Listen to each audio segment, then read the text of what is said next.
अस्सलाम वालेकुम, welcome two learn with हाफिज़ रज़ा। अॼु जो जेको असांजो टॉपिक थींदो उहो थींदो Quaid Azam Mohammad Ali Jinnah, the founder of the Pakistan.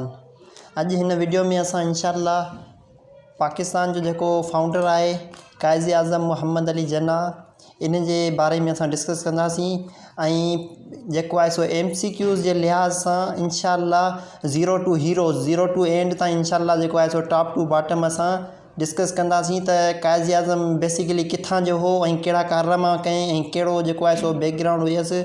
ऐं तव्हांखे आम जेको आहे सो लिमिटेड MCQs नज़र ईंदा आहिनि, पर हिन वीडियो में इंशाअल्लाह तव्हां जेको आहे सो सभु कुझु जेतिरो बि ऑल अबाउट क़ाइद आज़म जेको आहे सो according to the Quaid Azam MCQs तव्हांखे टोटल हिन में मिली वेंदा हलिया।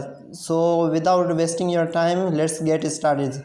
सो फर्स्ट ऑफ ऑल असां ॾिसूं था क़ाइद आज़म मोहम्मद अली जिन्ना जो जेको नालो हुयो, उहो रियल जेको नेम हुयो उहो हुयो मोहम्मद अली।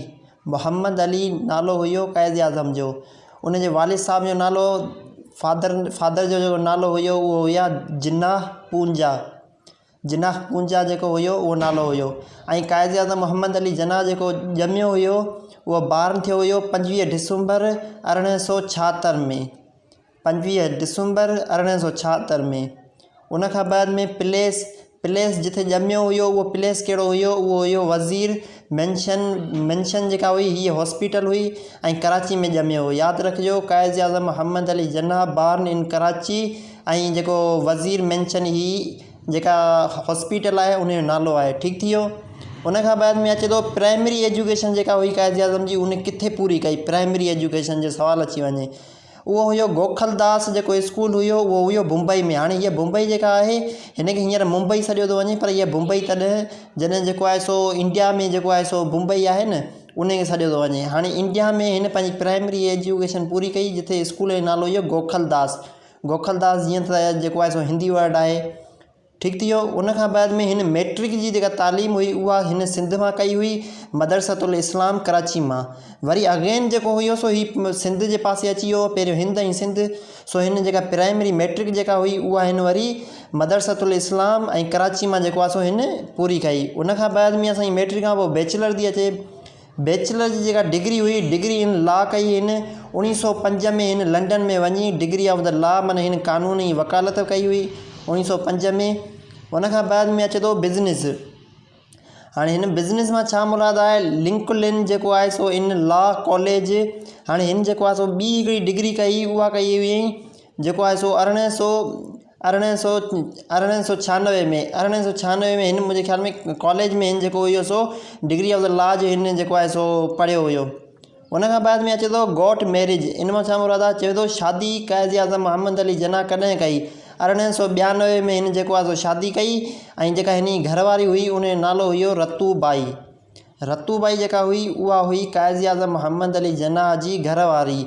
ऐं 1992 में क़ाइद आज़म मोहम्मद अली जिन्ना शादी कई रतूबाई सां। ठीकु थी वियो।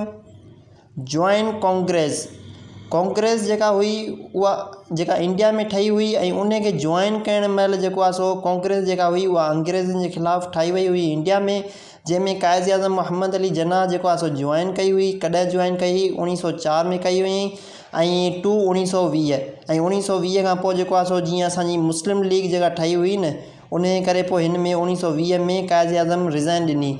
MCQs अची वञे क़ाइद आज़म वेन जॉइन द कांग्रेस, तव्हां चवंदो 1904 में जॉइन कई।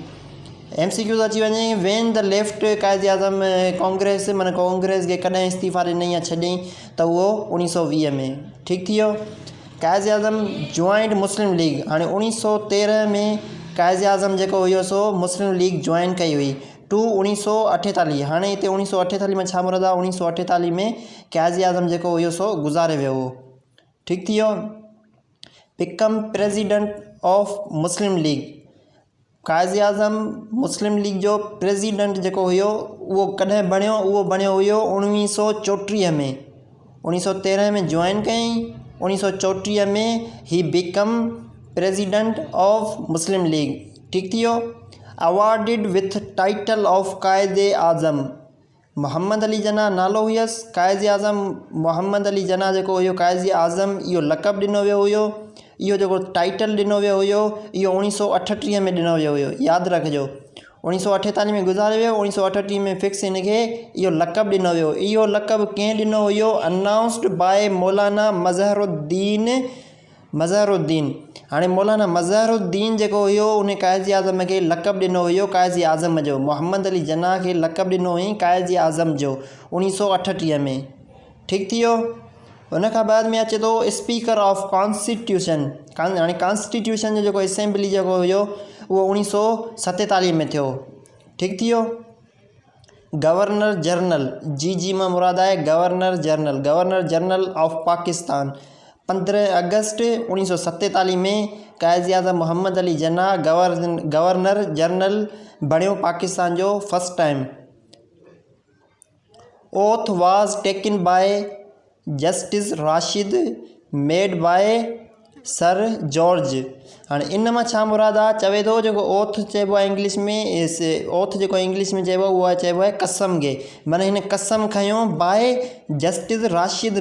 हाणे जस्टिस जेको राशिद आहे इन जे तरफ़ां इन जेको आहे क़ाइद आज़म खे जेको आहे सो गवर्नर जनरल जो कसम खणायईं, शपथ वठायईंसि, कसम खणायईंसि। ऐं चवे थो उहो जेको कसम जो जेको हुयो न उहो कंहिं ठाहियो? उहो ठाहियो हुयो जेको आहे सो सर जॉर्ज जेको हुयो लास्ट में आयो हुयो ऐं अंग्रेज़नि जो हुयो। उन जेको आहे सो इहो ओथ जो जेको हुयो उन ठाहियो हुयो। उन खां पोइ हिन खे राशिद जेको हुयो खणायो क़ाइद आज़म खे। हाणे जेको आहे सो अॻियां असां ॾिसूं था त जेको फंक्शनल जेको हुयो निमाज़ लीड बाय अल्लामा सबीर उस्मानी। हाणे इन मां छा मुराद आहे? इन मां मुराद आहे क़ाइद आज़म जॾहिं वफ़ात कई त उन जो जेको जनाज़े निमाज़ हुई उहा कंहिं पढ़ाई हुई? उहा पढ़ाई हुई अल्लामा शाबिर उस्मानी ऐं एट एक्स हैबिटेंस ग्राउंड कराची जे ग्राउंड में शबीर उस्मानी जेको हुयो क़ाइद आज़म जी जनाज़े निमाज़ पढ़ाई। डाइड कॾहिं मुओ कॾहिं वफ़ात कयईं? 11 सेप्टेम्बर 1948 संडे जो ॾींहुं हुयो 3 PM ते। सो इहो थी वियो असांजी टोटल नॉलेज। ऐं क़ाइद आज़म मोहम्मद अली जिन्ना जेको हुयो कहिड़े सबब जे करे गुज़ारे वियो? उनखे TB थी वई हुई। इन खां बाद में असां अञा हिकिड़ो वधीक फर्दर जेको आहे MCQs कलेक्ट कयूं त जीअं क़ाइद आज़म किथे वफ़ात कई त उन कई हुई सकरदू में। सकरदू जेको हुयो सो इन जो हुयो ज़ियारत में हिन कई हुई। ज़ियारत इलाइक़ो आहे नॉर्थ पाकिस्तान में, उते जेको आहे सो हिन जेको आहे सो हिन जी वफ़ात थी। सो इट वाज़ ऑल अबाउट पाकिस्तान जो founder of the Pakistan क़ाइद Azam Mohammad Ali जिन्ना। सो तव्हां ॾिसी सघो था कॾहिं ॼमियो, कहिड़ियूं कहिड़ियूं डिग्रियूं कयईं, शादी कयईं, मुस्लिम लीग, कांग्रेस ऐं असेंबली। फेराए सिराए क़ाइद आज़म जो MCQs ईंदो न त हिन पेज खां वधीक ॿाहिरि ईंदो ई कोन, छो त CSS ताईं जेको आहे सो ही MCQs ईंदा आहिनि। त जेकॾहिं तव्हां हिन MCQs खे, हिन पेज खे, हिन वीडियो खे तव्हां चङे तरीक़े सां ॾिसी इन जा नोट डाउन करे ऐं तव्हां जेको आहे सो चेक कयो, इनशाला तव्हांखे तमामु घणो फ़ाइदो थींदो। अहिड़ी नॉलेज तव्हांखे किथे बि न मिलंदी। हीअ तमामु जेको आहे सो कलेक्टिव कयल आहे। So I hope you enjoy this video and please like and subscribe so that you will get more information from here. Thank you so much. Jazakallah.